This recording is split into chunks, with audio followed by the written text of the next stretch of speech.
Someone once wrote that you can never see God because God is not an object, God is a subject. Can you comment on that? Well, you can't see God because when you are God, there's nothing to see.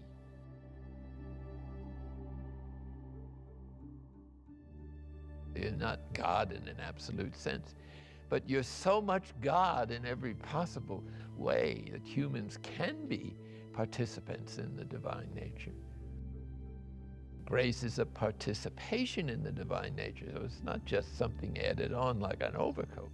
It's a radical transformation of the whole of human nature so that it can be a divine human being, meaning it can exercise freedom, compassion, love. The only requirement really is to be born and to consent, to let God be in us insofar as He has given us this gift. This is a gift that has been given.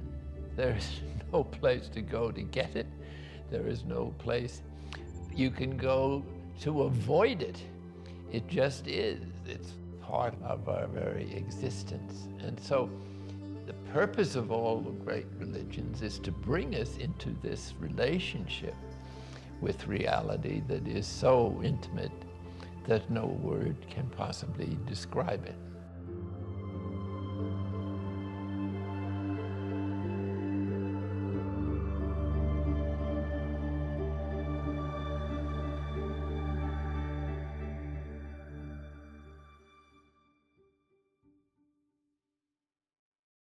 And He invites us to become one with Him. Thomas Keating and I began writing together in 1976. He inspired me to enter St. Joseph's Abbey as a novice. Even after leaving the monastery, decades later, the conversation continues. Everybody has this capacity now at this moment. The interesting thing about Thomas is that he's become known as someone who transcends the boundaries of his own background and experience. He's had a tremendous influence, maybe more than any other Christian, in world religious dialogue. Father Thomas Keating is one of the most well-known contemplative Christian scholars and writers, a best-selling author and well-known throughout the world. He's a transformative figure. More than people recognize, certainly the church recognizes. Learn how to live human life in a divine. He must have experienced God in a very, very deep way, in a totally transcendent way, and wants to share that with the world. He's not speaking Catholic doctrine. He is using Catholic doctrine to speak universally.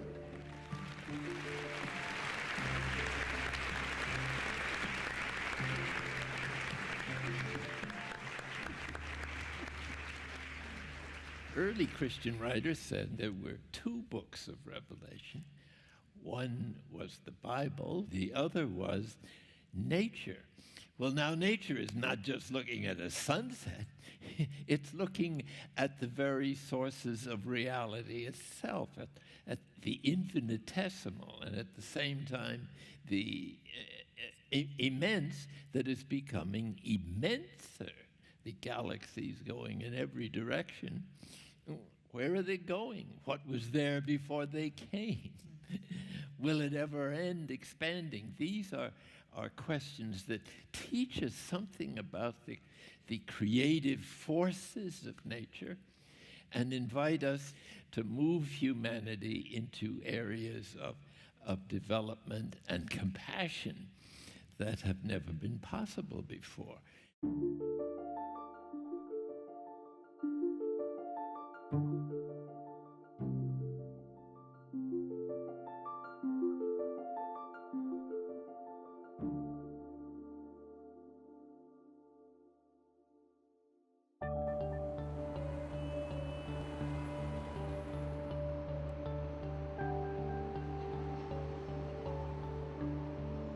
I was born in New York City, and I went to a grammar school in New York. Family owned a home on Long Island where we spent most of the summers. My life was pretty much a normal life of a youngster who's being educated in a fairly well-off family. Father was a lawyer, and he was very good at his profession, which happened to be admiralty law. Here's a cartoon of him smoking a cigar. You remember those cigars? Yes. We were brought up in a family that was not especially religious. My mother was a Bible Christian. My father was a non-practicing Catholic. I used to go to Mass sometimes before school, and because I knew my parents wouldn't approve of it, I used to slip out early in the morning before they got up, and I never told them. When I was about 5, I had some serious illness, and I can remember lying in bed, and the nurse and the doctor were in the bathroom. I realized then that they were talking about, whether I was going to make it or not. So that was an experience of death quite young. And so I didn't expect to live very long. So much so that when I made my first communion, I made a kind of agreement with God. I remember saying, if you let me live to be 21, I will become a priest. That was a serious decision for a youngster.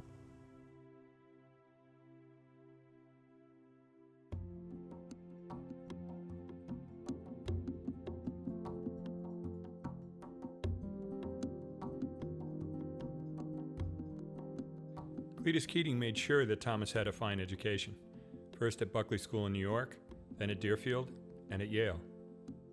When I was an undergraduate at Yale, a freshman in fact, I was allowed to take a course in contemporary philosophy, Nietzsche, Tolstoy, and Kierkegaard, and Kant, and Hume. Tolstoy, who was also a convert to Christianity, you might say, in his last years, wrote a remarkable commentary on the Sermon on the Mount, in which he questions whether any religion had ever pursued these values. These people challenged, especially Tolstoy, my faith that I had received as a Roman Catholic. I perceived that the practice of the Christian tradition was pretty much, as Nietzsche called it, a bourgeois Christianity. It was not the gospel that they were practicing.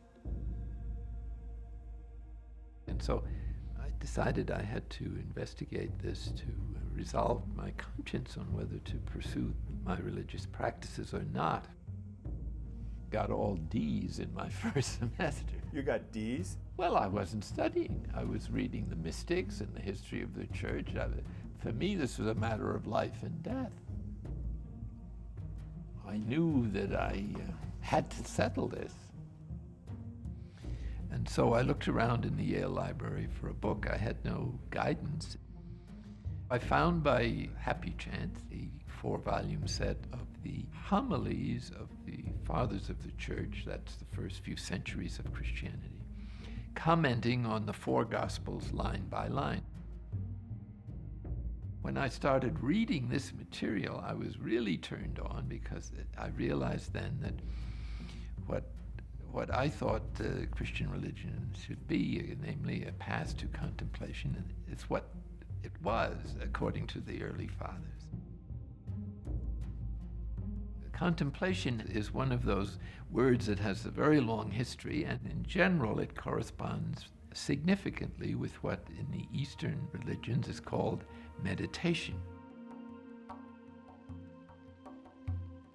Contemplation is this growing consciousness of a relationship with the mystery of life or the ultimate reality of life that loves us and that speaks to the depths of our being and tries to draw us into some awareness of this great goodness and presence. There are several places in the gospel where Jesus specifically gives instruction about prayer. Perhaps the main one that the whole contemplative tradition is based on is Matthew 6:6, which goes like this. If you want to pray, enter your inner room, close the door, and pray to your Father in secret. And your Father who sees in secret will reward you. So this is an invitation to look inwardly for the divine presence.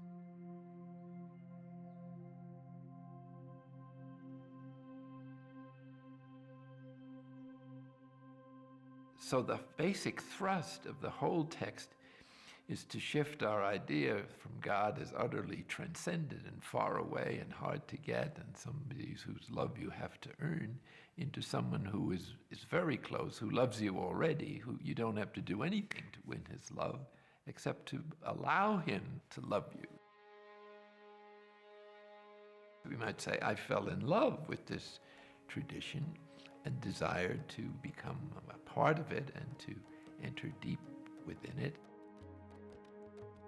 I made a few secret visits to a monastery that I had discovered, because I knew the family was utterly opposed to my going there. It was an adventure. It was almost like a romance, but in a more profound sense than we usually think of that term. I remember when I arrived there, it was late at night, a time for the final prayers, and the priest said, well, now, take off your shoes when you go into the church, because you don't want to disturb the monks. They're always talking to God. So that was the phrase that resonated with me, because that's what I wanted to do. So that's where I fell in love with that monastery. I literally tried to be a monk from that time afterwards. So I cut out all movies, radio, opera, dating. I had something, it seems to me, was much more interesting. I remember coming out of a chapel at Yale after kneeling for about an hour there, and I just sat on the curb and said, I wish I could just die. I didn't want to go anywhere or experience anything else. It was like the end of the journey.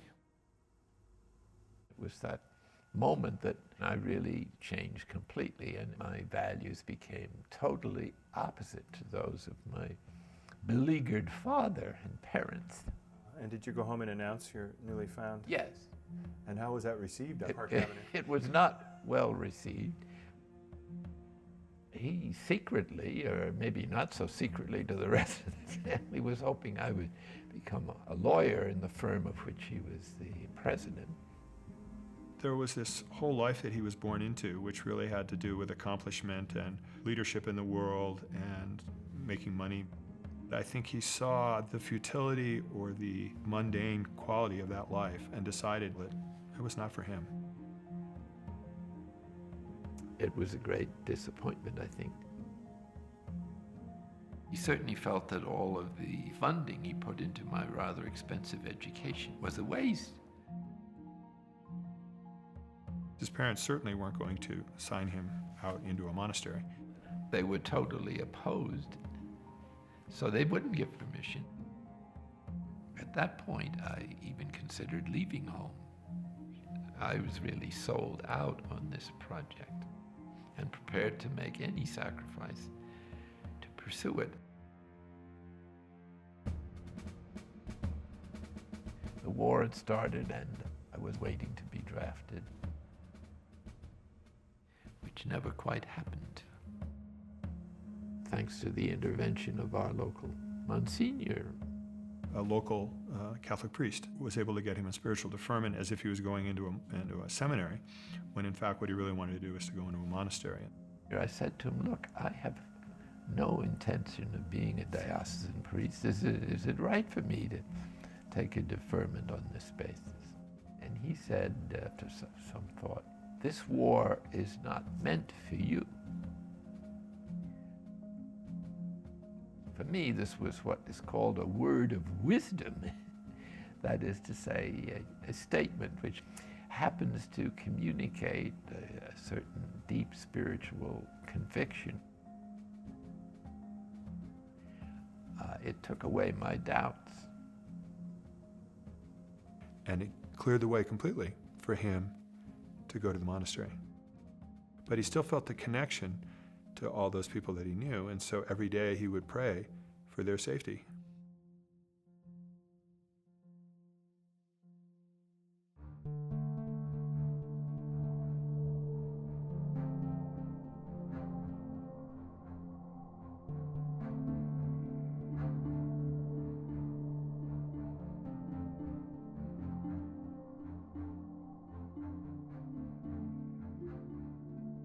So they never gave permission, but they had no choice at that point. I got to be 21. It was a pretty rocky road into the monastery because of the opposition at home. In those days, to enter a monastery was almost to say goodbye to your son forever. You weren't assumed to have a lot of contact with him afterwards.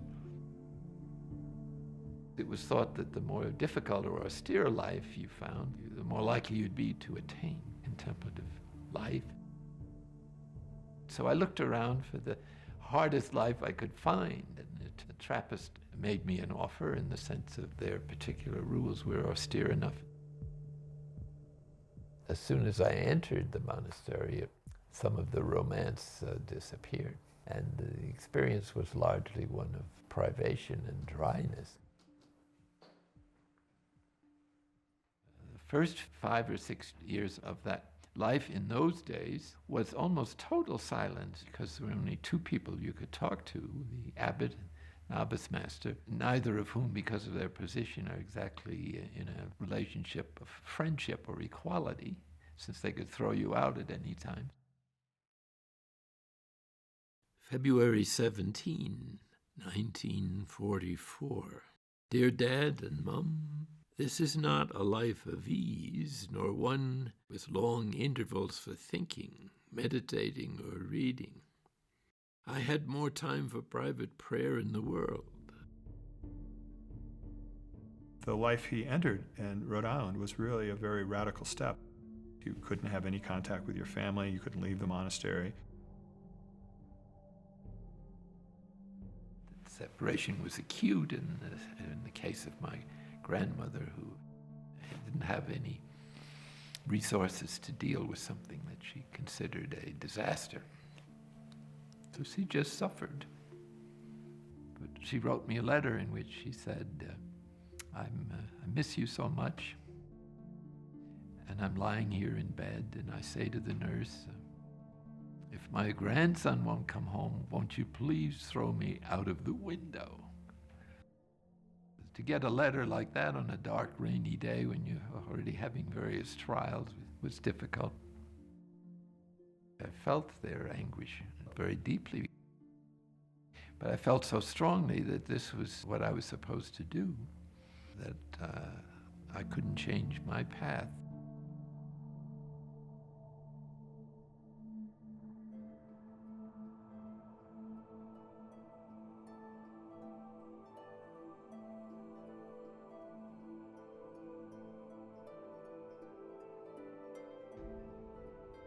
The first impulse in Christian monasticism happened right around the time of Constantine, and a lot of people fled into the deserts of Egypt and other places and formed very primitive Christian communities. And from those primitive Christian communities, the institution eventually of Christian monasticism arose with the rule of St. Benedict. But during the time of the Middle Ages, and especially afterwards in the Reformation, a lot of that knowledge was suppressed. The contemplative life, as it was known by the Desert Fathers and Mothers, it began to disappear. And once the Reformation began, the focus was on doctrinal differences rather than on living the gospel. So it disappeared out of the teaching of the Catholic Church for several centuries. Way back then, Thomas Keating was interested in contemplative experience. His mission was to teach John of the Cross. I loved his poetic approach to the Bible and the spiritual journey. We're talking about something akin to human passion, motivated by a great love. Then there's his books on the dark night, which means in Spanish a night full of stars, and dark is really obscure. So knowledge of God is obscure because in this life it surpasses rational concepts. The spiritual dimension of our being is just as real as the physiological or psychological. So by meditating, one begins to access the deeper levels of interior silence. John of the Cross has a great description of silence.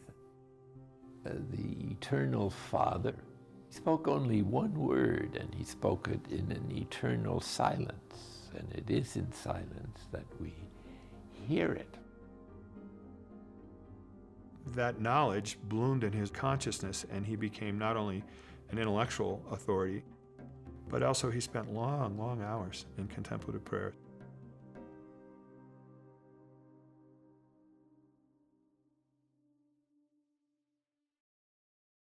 On March 21st, 1950, in the middle of the night, a fire raced through Our Lady of the Valley, trapping the sleeping monks inside.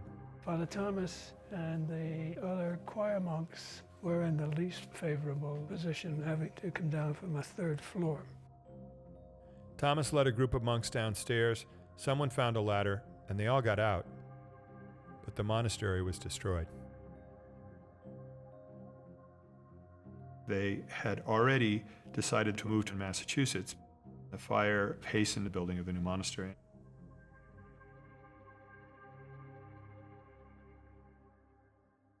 Right from the beginning, people realized that he took the monastic life very seriously.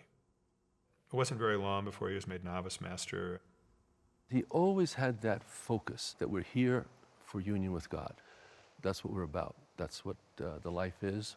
That's what all life is, actually, but for him, for sure, if you came to the monastery, that's what you were here for.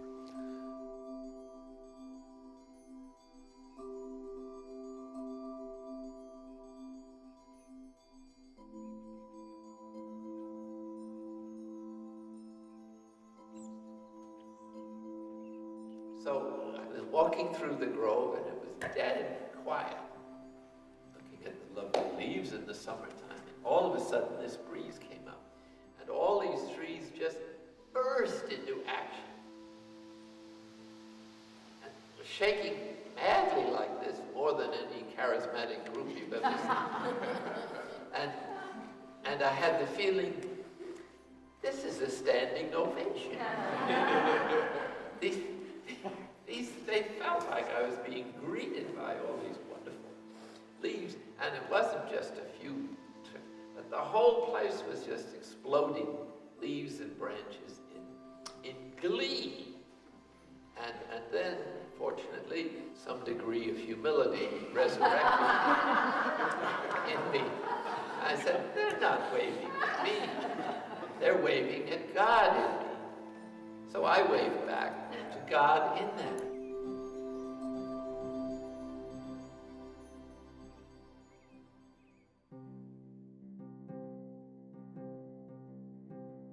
In 1958, Thomas was appointed superior of St. Benedict's Monastery in Snowmass, Colorado.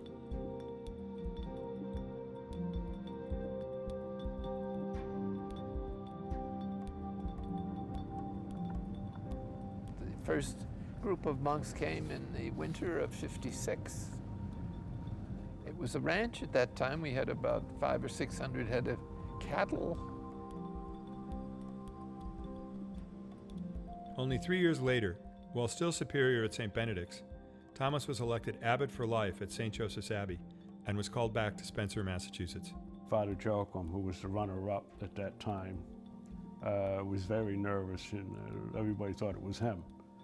But an older brother told me, he says, no, Thomas got it.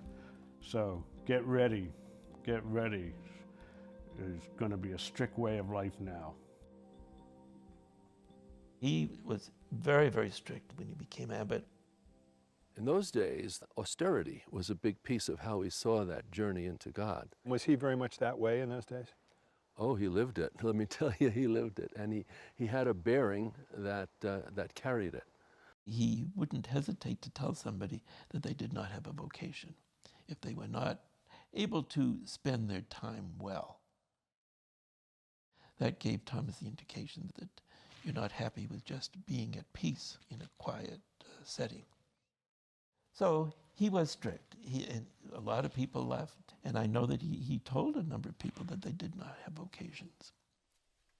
It was quite an exodus for the first 6-7 months. And that's when I got to know Tom Keating. I confronted him. I said, "Who do you think you are coming in here, disturbing this beautiful place, and getting rid of all these guys?" And naturally he responded and he said, "Well, I don't know how you got that idea that they all had vocations." That's how we got our dual relationship, dual in the fact that we were combating at different times. There was a lot of conflict. This was unusual in the Trappist order at that time. It was very unusual. No sooner had Thomas been elected abbot than a wave of change swept through the Catholic Church. Pope John XXIII called a Vatican Council to reevaluate every aspect of the Church, including the monastic orders, many of which had not changed since the Middle Ages. It was a time of experiment and more change in a few years than had taken place in many centuries. These two dynamics in the world, in the church and in the monastery, were facing each other, and he was right in the middle of it. I was battered and beaten and fully conscious of being a total failure in this area because there was no way you could win. Whatever decision you made would disaffect half of the community. So it was excruciating. So he told me that when he was going to these conclaves in Rome, they arranged an outing. We were exhausted and frustrated and desperate and not agreed. A few of us took a day off and decided to visit Anzio Beach and then the cemetery, which is beautifully laid out. Anzio was a scene of a lot of battles in World War II. And so there was a large number of Allied casualties. I walked into this cemetery and saw the graves with the cross and the Star of David and so on. I was sort of suddenly surrounded by this sense of great welcome and friendship. And it was as if these guys who were my contemporaries were saying, well, here's the guy who prayed for us while we were going up the Po Valley to be shot to pieces.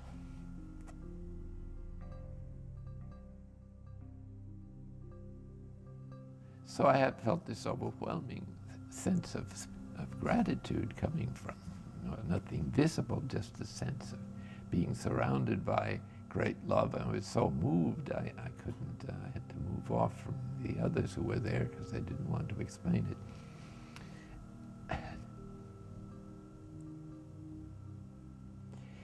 And so then the words of the Monsignor came back to me, saying that this war, World War II, is not meant for you. And so it was as if I heard these young men saying, he needs our help for what I was going through. I had the sense that they would pray for me now as I tried to deal with situations that were psychologically, I won't say hellish, but close. Well, I certainly regarded myself as a lousy abbot, that's for sure. But that God doesn't seem to care too much about that detail. If he wants you to do something, it doesn't seem to matter who the hell you are. So he chooses the least likely or the worst candidates, I guess, maybe just to exercise his ingenuity a little bit.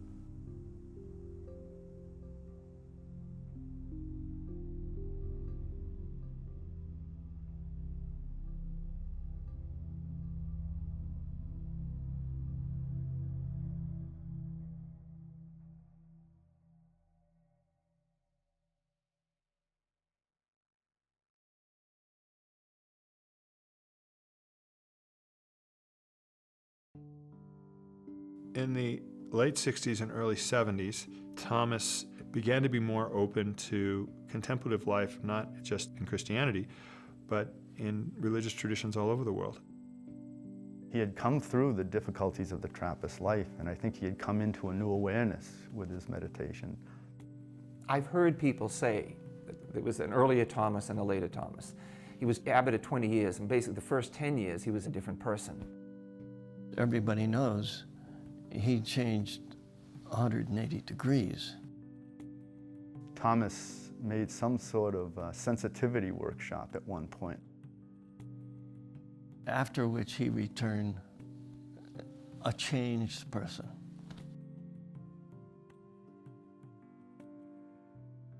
And that was a huge breakthrough for him, getting away from the strict observance, Trappist mentality, into understanding more, I think, of compassion. Well, when we speak of the journey, really, this is another word for process, or another word for growth. And I don't think it would be an exaggeration to say that the gospel is chiefly designed to encourage us to grow and to keep growing into divine union and even unity, so that in John's gospel, that concept of growth seems to go on into almost endless and unlimited possibilities.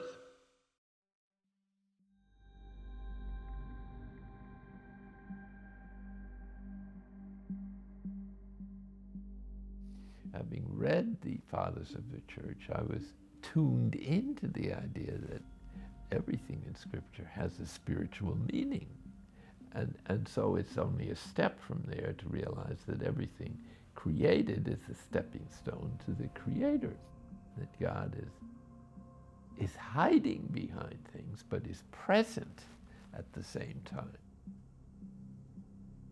We now know from quantum mechanics and all the other sciences that everything is interrelated and interconnected, and everything came out of a trillionth of a millimeter of energy and is still expanding. So I love the idea that it's the spiritual, creative activity that is the source of matter, not some building block. As Taryaj puts it, Christ is present in every particle. In the prologue to St. John, he speaks of, in the beginning was the Word, and the Word was with God, and the Word was God. Since the Word is a vibration, we could think of the ultimate constituency of matter is vibration. And so the Word of God is a vibration that brings everything else into vibration. It's like a dove cooing. Is there a distinction? Yes, but can they be separated? No. No dove, no cooing.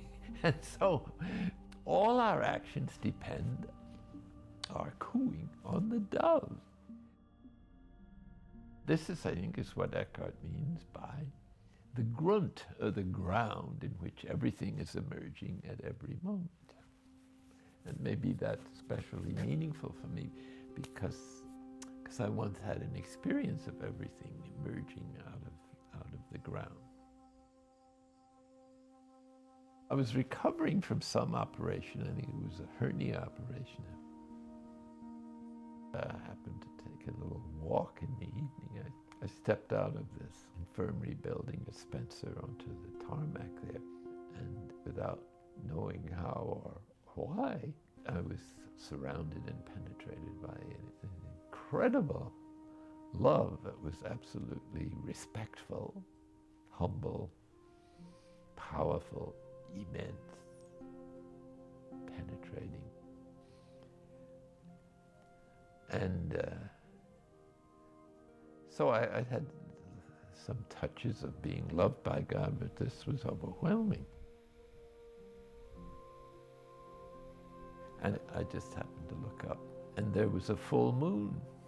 And I realized that God had made the moon just for that night, so that I could celebrate in a kind of romantic way this revelation of his love for me. So I also had the impression that God was slightly amused at my surprise. And as I walked down a little way, this tree suddenly illuminated, and my whole life went by on the branches of that tree in about 5 seconds. And everything seemed to be okay, and the sense that nothing matters except this. And so I walked into the field there behind the guest house, and the hay that was coming up and the trees that were coming up and the air or the heat, everything was emerging out of God, including me. So I was in such jubilee at this point that I started jumping up and down, something I didn't normally do.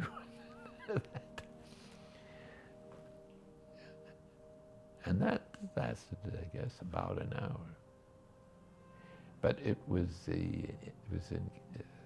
all I can say is this is reality, and nothing else that I ever could do or did do is meaningful compared to this.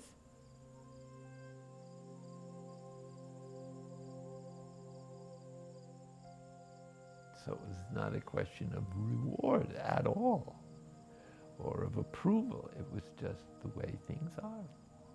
In other words, this is the destiny not just of individual, exceptional human beings, but is what the whole family of humans is moving to.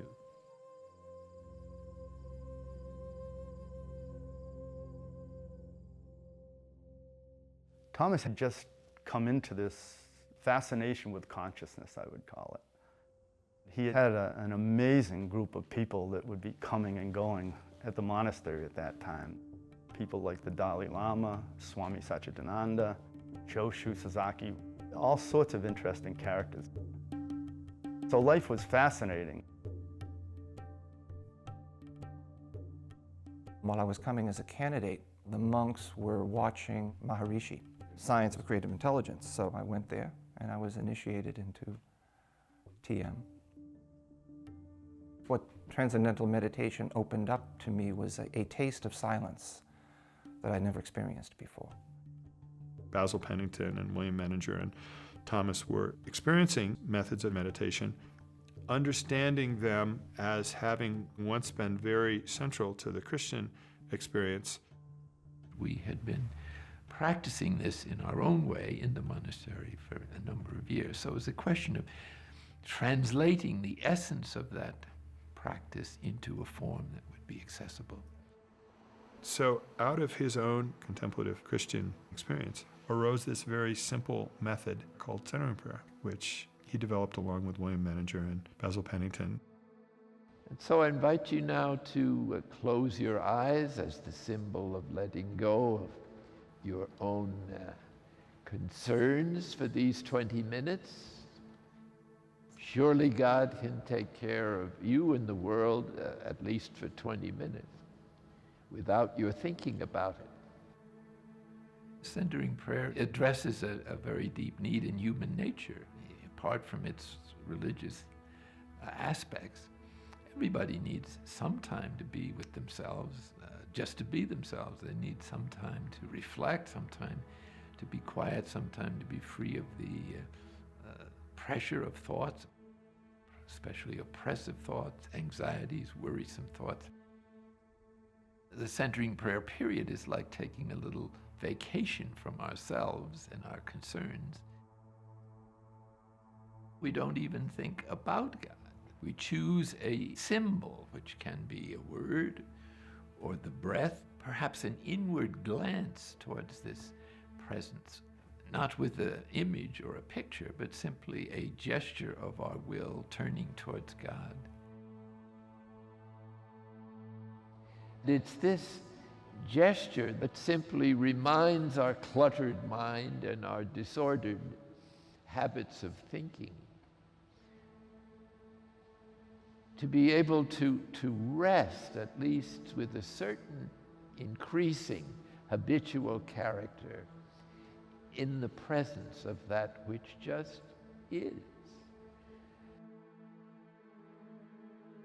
We've been culturally conditioned to imagine God as transcendent, which he is, but at the same time, he's infinitely immanent. So the slightest movement towards this presence simply activates a presence that already exists. It's this turning to God that is really the chief act in contemplative prayer, receiving and allowing the divine love to flow into us.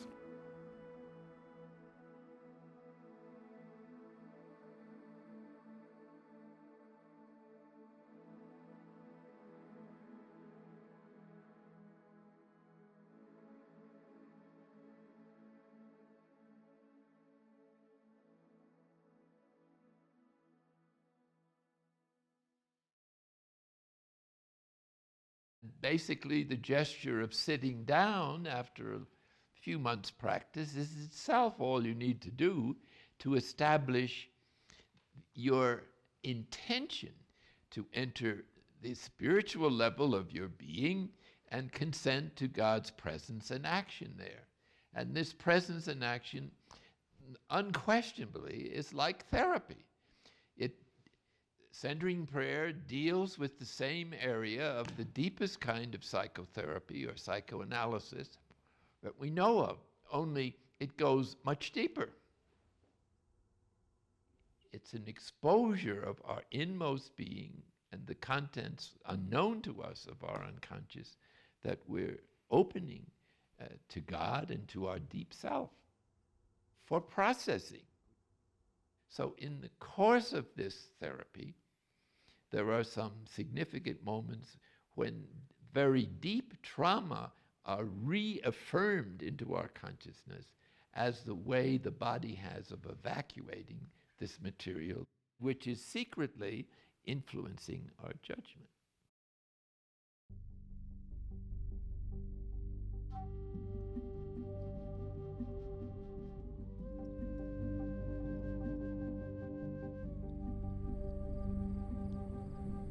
I started practicing centering prayer at sort of the absolute low tide spiritually of my life. And everything good that has happened in my life and since then has come out of centering prayer. Good to see you again. But the difference that you made in my life is that you actually showed me how to do it. Okay, you gave me the steps, you know, even I could understand it and figure it out, okay? I see, thank God. Yes, thank God. I started in January of 2000 at Wallens Ridge, which was a supermax prison.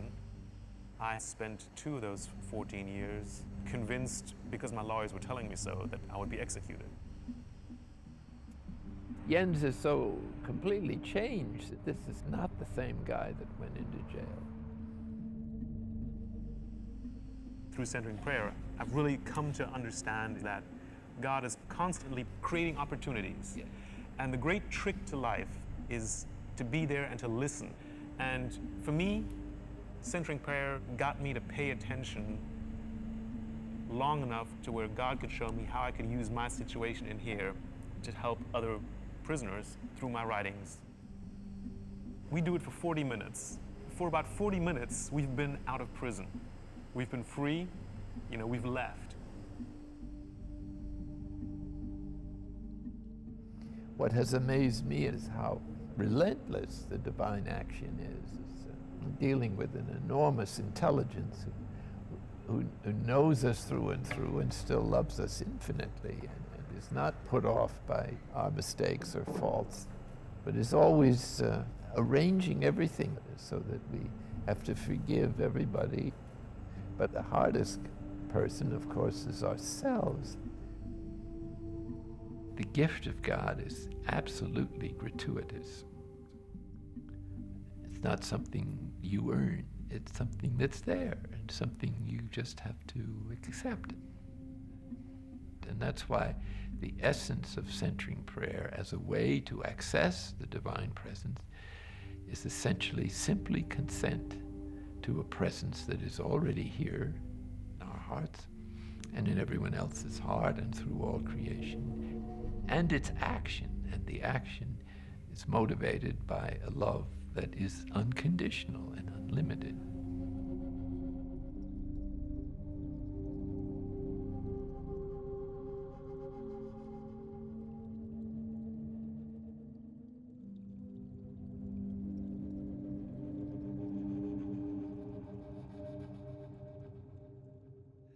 Any human development is also a spiritual development, because the psychology of human beings is about spirituality, actually. It's becoming fully human and evolving. Bringing this into daily life begins to change the way we perceive everyday life. We begin to see it with a perspective that is broader and more compassionate. We begin to see people at a deeper level than their persona, see the presence of God in them and compassion for their struggles. I was having this conversation with Thomas. I said, do you consider this Christian monastic path a viable spiritual path? Has it advanced you spiritually in your life? And if so, can you tell me one example where it did that? And he thought for a long time, and he told me the story about his father. With operating funds running low at St. Benedict's, the abbot called Thomas back to Spencer to explain that he decided to close the monastery. It was suggested that Thomas fly to New York to try to raise enough money to finish construction. The abbot gave Thomas a week. He said, you go down and talk to your father and see if there's anybody in New York in that circle of affluent Catholic families that can support your foundation. And I'm sure it was a reluctant journey on Thomas's part. So I went to the old man and I said, this is what's happened. Well, he said spontaneously, I'll donate to the cause $10,000. Okay. So then he suggested a couple of other people I could see. So I touched them for a little bit here and there. And then back to him and said, I don't think it's enough. He gave us another $10,000.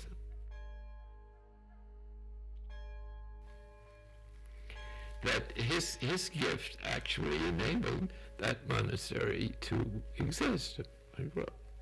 What he most not wanted to do originally, he came around to support in a way that was crucial. And so it also enabled me to see other aspects of them, and also at the same time as my own purification continues. I saw that I had never fully forgiven him. At some level, I was still at odds with him, and some traces in the unconscious were not completely. So his mellowing affected me.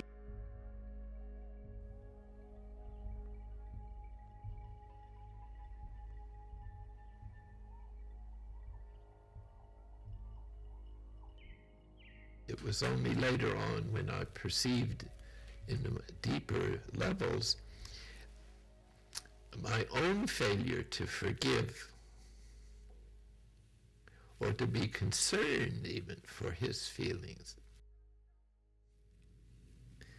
I was thinking of the pain that I had and the fact that he should change, that he was not acting according to the Christian script, so to speak. It was an insight for me into the reason why forgiveness is at the very center of Christianity. This is enormous freedom that only occurred after he had died. So it's something I could never tell him.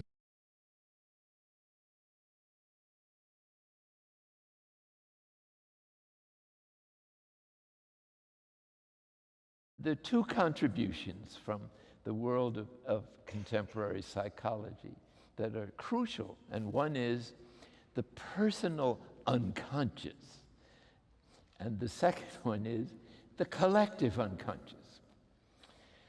And by unconscious we mean something that is truly present somewhere in our psyche and warehoused in the body so that it's for real, that we don't recognize or know about, and in many cases don't want to know about.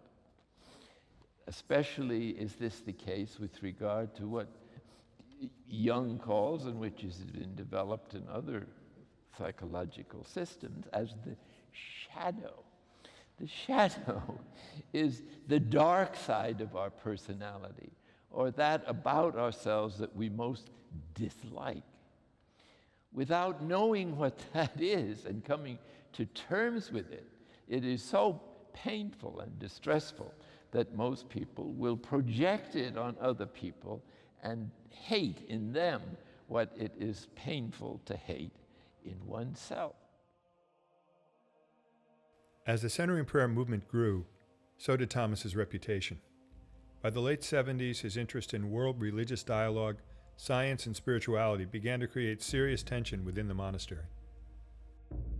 All those years, he had been very conscientious, an excellent monk. He was the abbot, and he certainly knew the traditional Cistercian monasticism, and yet, for some reason, the Holy Spirit had done something a little different with him. Well, he was a breakthrough. Thomas Keating completely turned the whole Trappist orientation from asceticism to contemplation.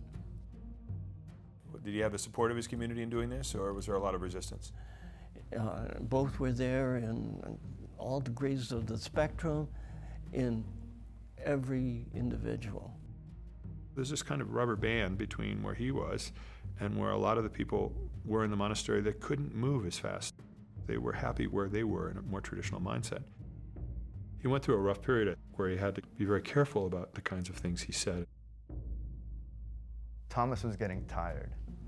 He had been abbot probably 15 years, and it was clearly weighing on him. He was relating a dream. It had something to do with hanging wallpaper, and it just wouldn't stay up there. He was trying to get it to stay up. And he started crying because he was using that image of his efforts as an abbot in serving the community. I've never forgotten it. Thomas was acutely aware that the monastery was deeply divided. Exhausted and undecided, he spoke with his superior during a regular visitation. The superior suggested a straw vote. 6 months later, the vote was taken, and it was evenly split. Many were shocked, but Thomas, out of love for the community, resigned, declined to stand for re-election, and left the monastery almost immediately.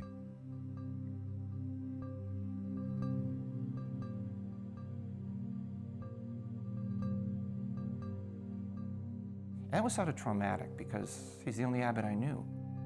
I revered him as a wisdom figure, as a real spiritual master. And all of a sudden, he's not here. Nearing his end, he invited me up to see his apartment in the Abbot's Tower. He wanted to thank me for helping him grow. He said, "I was mean to you." And I said I was mean to you, so it really loosened a lot of bullshit, you know. So it was a lot of mutual forgiveness. Yeah. Sometimes when people leave our lives, we get to see more clearly their gifts to us. What were his gifts to you? I got his affirmation. I know that he loves me. And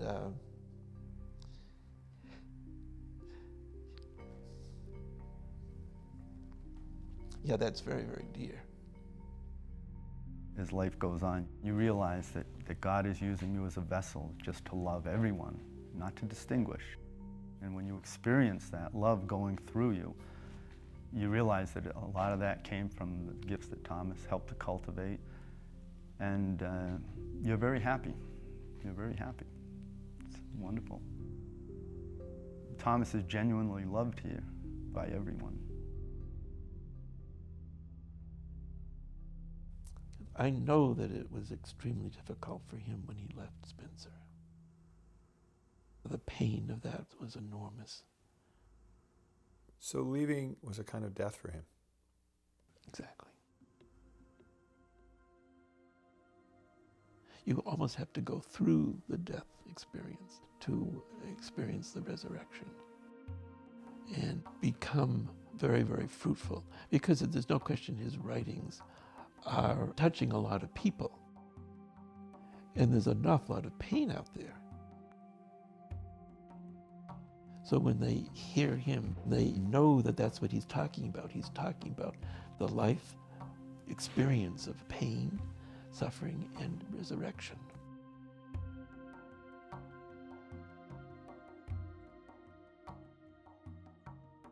In the Christian tradition, the teaching of baptism is so central to our understanding of the mystery of Christ.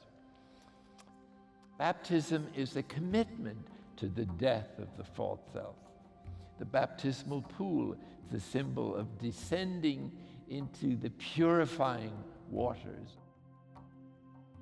And out of that descent into the pool, of course, comes the rising out of the pool, which is the resurrection of Christ's life in us that manifests itself through those fruits and gifts: joy, selfless love, peace, a peace that is beyond understanding.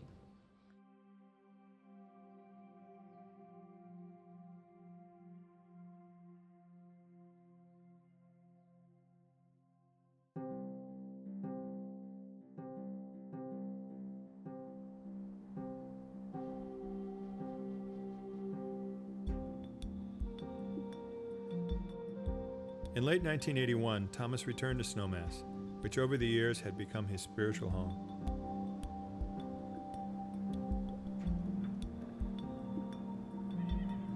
Some friends offered to let me stay at their house as a place of retreat and rest and discernment. And sometimes the solitude was intense. Might be compared to being in a nest up here with this incredible beauty in front of you, somewhat like an eagle. They like solitude too, I understand.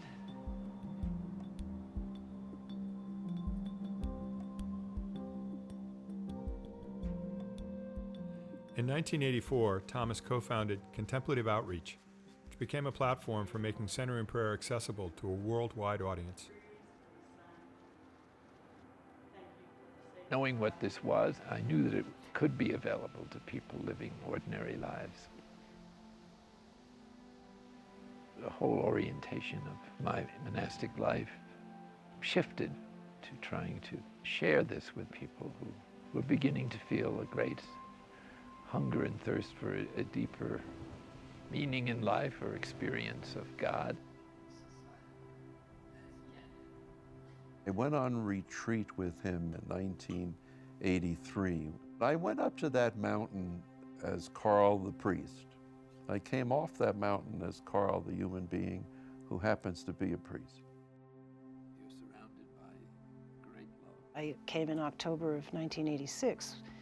Within the first 2 hours of his beginning to speak, I knew that this man was going to open up to me the riches of the Christian journey, and that somehow it was going to fit with what I had already been doing for 11 years.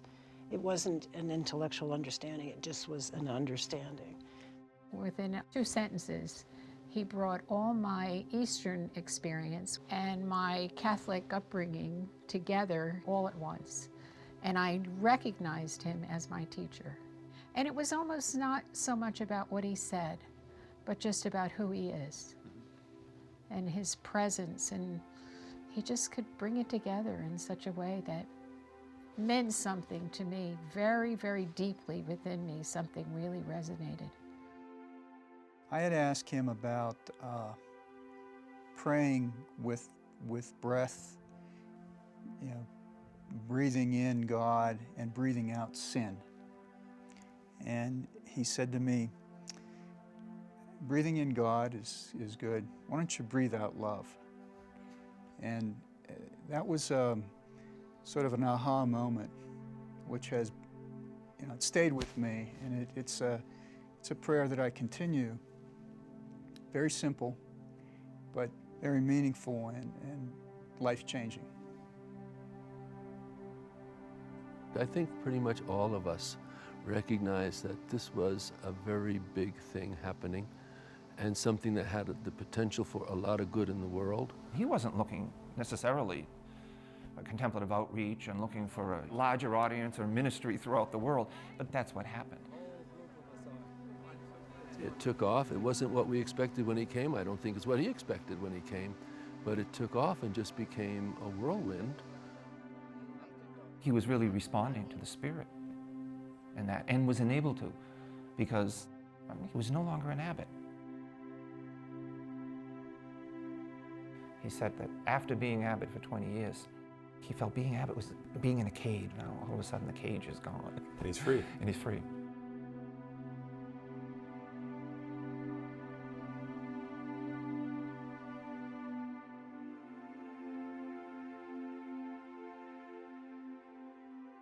Our project is not just to become a better human being, as desirable as that would be for our friends and relatives, but it's to become a divine human being, or to learn how to live human life in a divine way, or with the dispositions or attitudes of divine wisdom, divine love, and the other aspects of the divinity that are reflected in the human organism. This is what religion's job is. The project is the transformation of individuals and, at some point, the whole human family. Perhaps for the first time in human history, the various religions are now experiencing each other at a deeper levels of communication and discovering a communion in the search. God is manifesting himself in all the religions in some way and in different ways. Yes. And so we can transcend the intensity of the different interpretations by the experience of the oneness that comes through contemplative prayer. Indeed. In fact, what I have found with my students is that when their experience of their religion is founded and anchored on the experience of God, it transcends all difference and embraces all difference. That's beautiful. Beyond religion means not relying on religious faith, but actually basis of all major religious tradition: love, compassion, forgiveness. So that's the universal value. The Creator himself, infinite compassion, infinite love. Everything is a manifestation of the source, and that source is inviting all beings into the very life of God, into the happiness, into the compassion. And it's out of that level of human experience that one can live ordinary daily life as in the womb of God. We're growing up in God, and evolution is the birth canal into divine life itself.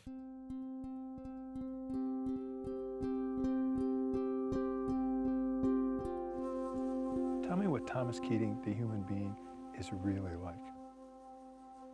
Well, first of all, he's the real thing. He's a very humble person that lives exactly what he's talking about and doesn't say a word that isn't true for himself first. He's a person who has a reputation of being holy and impressive. Well, he's all those things, but they're minor compared to his genuineness.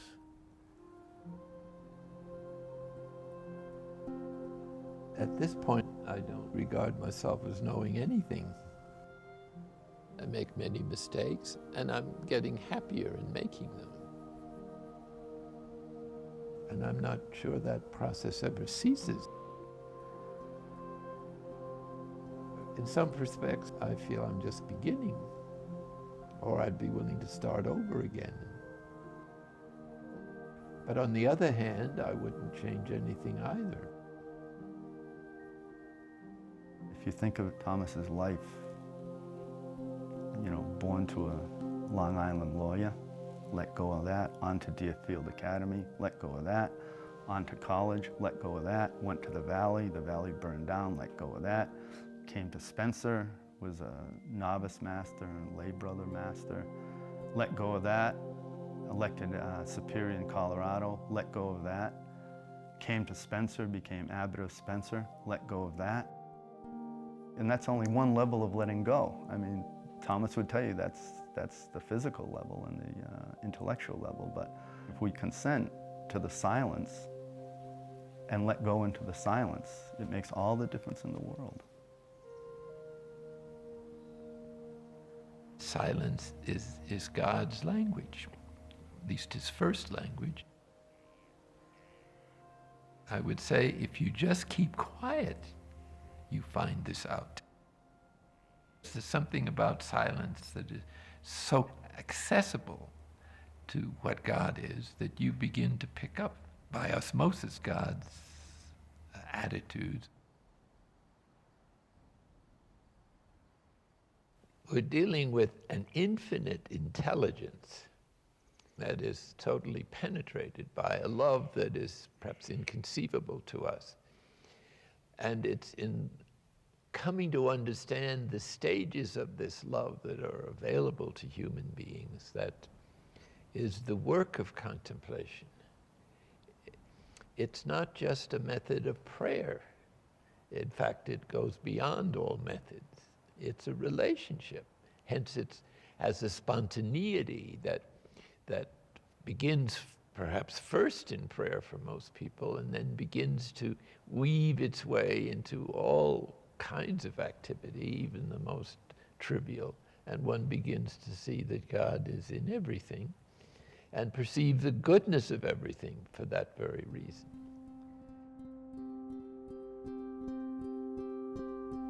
And as this forms as habit, you feel a deeper silence that might be called spaciousness. There's nothing in it except a certain vibrancy and aliveness. You're awake, but awake to what? You don't know. But you're awake to something that is absolutely marvelous and totally generous, and that manifests itself with increasing tenderness and sweetness and intimacy, so that it's as if one feels embraced by God interiorly, or kissed, or held. The divine grace awakens us so that we're looking at life, you might say, from the perspective of divine wisdom or from God's point of view. It's accepting reality just as it is, these flowers, these stones, your foolish questions, the sky, the water, everything in nature, everything in human relationships, actually is God in a certain sense, manifesting his goodness in infinite number of ways. God is prepared to share himself with us beyond anything we can know. So it's a happiness that is inconceivable that we're being invited into. And the only condition is to consent, to say yes.